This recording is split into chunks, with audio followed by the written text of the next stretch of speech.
Polsek Malingping membubarkan para pemuda yang sedang asik dangdutan.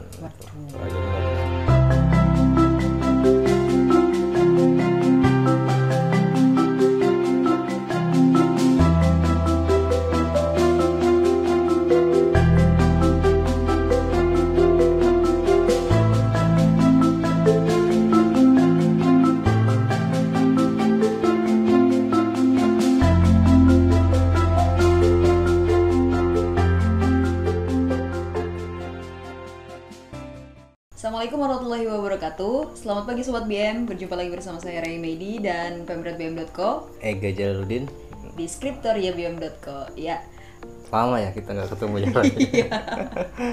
udah lama kita nggak ketemu dan juga sekarang udah memasuki tahun baru Hijriah ya. Iya, tahun baru Hijriah. Kita berarti udah satu Hijriah tuh nggak ketemu ya? Iya, udah 1 Hijriah. setengah tahun Hijriah. Ya, sekarang udah 1442 Hijriah ya. Harapannya apa nih Om di tahun baru Hijriah, tahun baru Islam? Harapannya pertama tidak ada lagi sinetron ajab deh. Kenapa? Gak ada sinetron aja. Iya, capek aja. Capek ya. Ku menangis lagi, Iya, ku menangis lagi ya.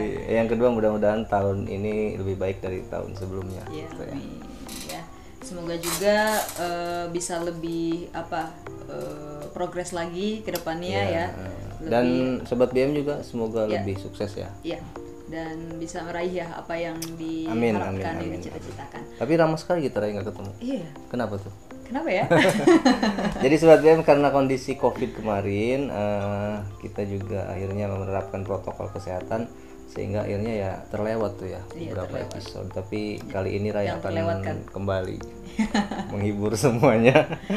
Oke, ada 3 berita ya yang akan kita bahas. Iya, kita akan Pertama bahas ada tiga berita apa nih? Kang Ega? Ya, pertama datang dari Kota Serang, Ray. Soal Pemkot Serang nih ngotot nih. Ngotot ingin melaksanakan sekolah dengan tatap muka gitu. Karena dianggapnya sudah bisa berdamai kali ya dalam tanda petik dengan corona gitu. Padahal kasus di Kota Serang sangat tinggi gitu. Artinya bukan sangat tinggi, artinya kasusnya terus bertambah gitu. Jadi Pemkot Serang ngotot nih tetap akan melaksanakan sekolah tatap muka dan mulainya ya di minggu ini di tanggal 18 Agustus. Meskipun kasus positif di Kota Serang terus bertambah di sepekan terakhir nih. Jadi beberapa orang tua mungkin mengeluh karena kok sudah bayaran tapi malah yang repot orang tua gitu. Tapi beberapa orang tua juga tidak setuju kalau seandainya sekolah tatap muka langsung gitu karena khawatir anak-anaknya akhirnya terpapar COVID gitu. Apalagi kasusnya makin bertambah gitu di Kota Serang sendiri gitu.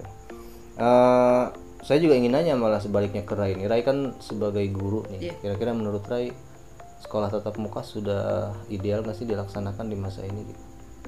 Menurut saya sendiri serba salah sih sebenarnya ya. Di satu sisi memang sudah masuk zona kuning ya.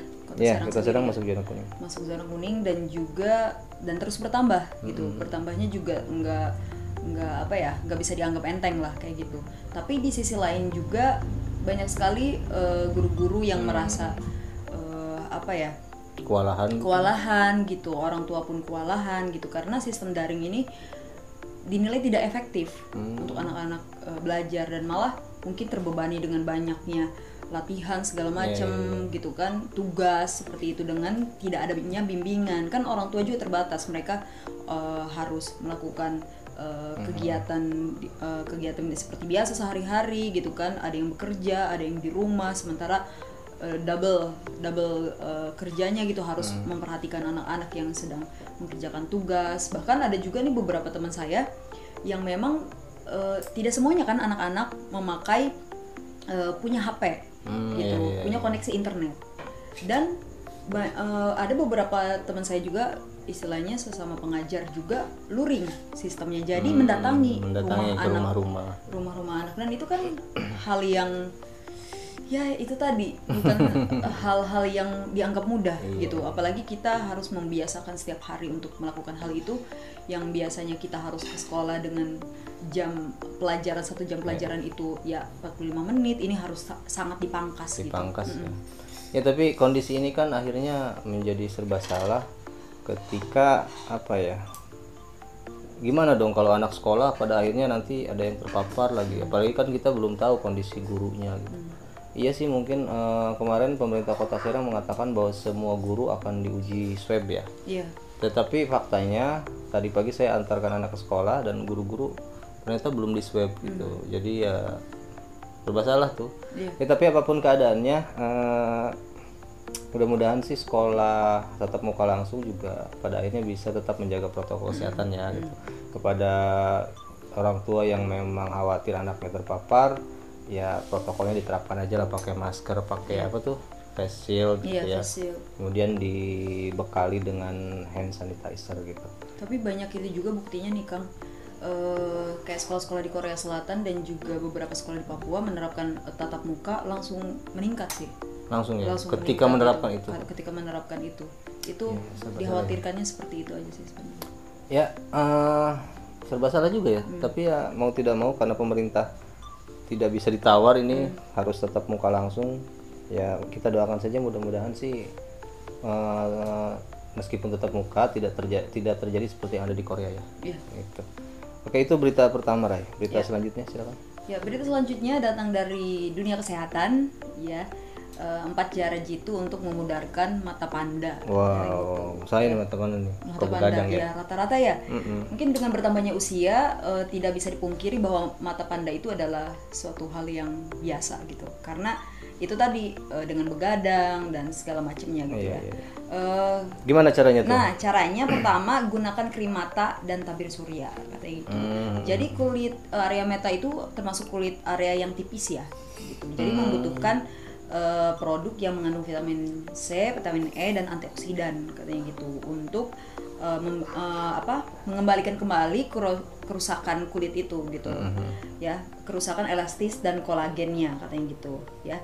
Dan juga bisa meningkatkan sirkulasi darah juga katanya gitu. Dan bisa juga sambil dipijat. Tapi diolesnya di bawah kantung mata. Iya, tapi jangan terlalu dekat ya. Maksudnya nyolok. Di area mata aja, jangan terlalu dekat karena produk-produk kayak skincare segala macam itu memang kan harus jauh dari di luar mata ya, harus di luar organ ya. Karena sangat sensitif. Kedua ada jauhi begadang ya, Nah, ini minimal. yang susah nih. Ini dia. Apalagi sekarang di rumah aja kan. Nah, dengan rutinitas kita gitu ya, yang bahkan terbalik, malam jadi siang, siang jadi malam kayak gitu. Nah, minimal 7 sampai 8 jam ya. Ya, syarat tidur ya. Syarat tidur. Sebenarnya banyak distraksi.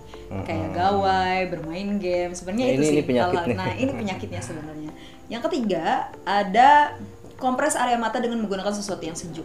Kayak seperti irisan timun, irisan kentang, ya. Itu bisa jadi alternatif. Bisa, batu es. Nah, bisa. batu es yang dibalut anduk dulu ya supaya dikompres, dan juga bisa teh celup ya. Teh celup yang udah dicelup dan itu kan bekasnya jangan dulu dibuang, itu bisa untuk mengompres mata seperti itu ya. Itu tapi yang dingin.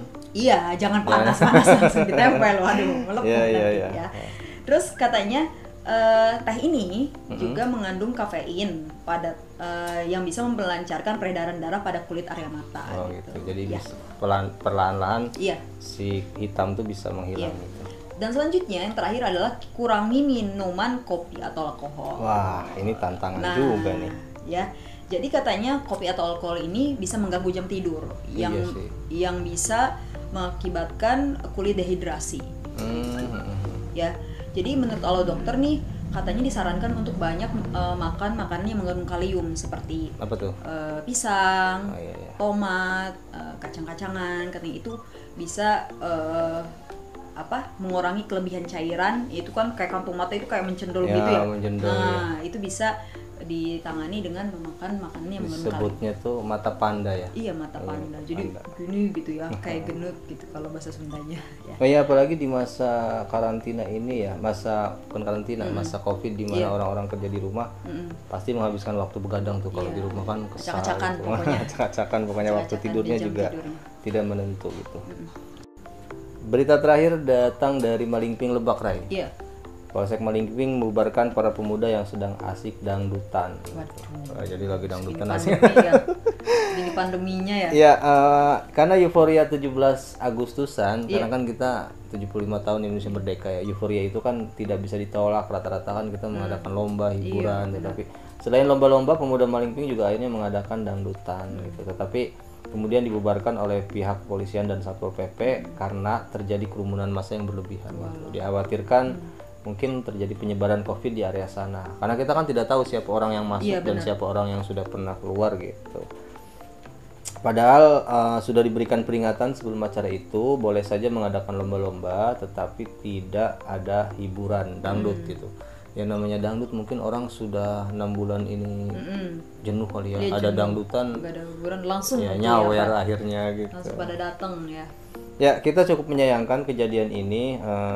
Artinya euforianya euforia kemerdekaan, tetapi kemudian malah kita seolah-olah terkesan mengabaikan protokol kesehatannya gitu. Menurut Ray gimana tuh? Apakah memang tidak masalah? Karena kan daerah Malingping ya daerah jauh dari pusat perkotaan misalkan. Tapi kan nggak ada yang tahu. Mungkin aja orang dari kota tiba-tiba datang pulang kampung gitu ya. Itu yang dikhawatirkan sebenarnya kan. Ada orang-orang yang dari luar dan ikut masuk. Dan yang terkena semuanya, semua warga. Semua, iya pasti. Masyarakat merasa bahwa ya wajar kami butuh hiburan gitu, tetapi ya mereka tidak, bahkan lurahnya sendiri tidak tahu katanya. Jadi tidak ada segitu acara ramainya nggak tahu tidak ada izin dari lurah. Lurahnya tahu bahwa akan ada kegiatan lomba-lomba gitu, tapi untuk hiburan dangdut dia sendiri tidak tahu. Itu sehingga akhirnya dibubarkan paksa. Tetapi terjadi penolakan dari masyarakat dan masyarakat menganggap bahwa untuk apa kami izin katanya, toh yang ngadain masyarakat. Kalau ada yang mau membubarkan ya kami tidak akan tinggal diam gitu. Jadi ya, tapi semoga masyarakat Malingping yang mengadakan acara ini tidak ada satupun yang terkena COVID ya. Iya, amin. Gitu. Itu mungkin Rai 3 berita kita hari ini. Iya. 3 berita kita minggu ini ya. Iya. Tidak terasa kita sudah bahas 3 berita pilihan utama. Kita jumpa lagi pekan depan di Skriptoria selanjutnya. Jangan lupa di like, subscribe, dan share ke teman-teman kalian. Salam berkarya dan berbagi inspirasi. Wassalamualaikum warahmatullahi wabarakatuh. Waalaikumsalam.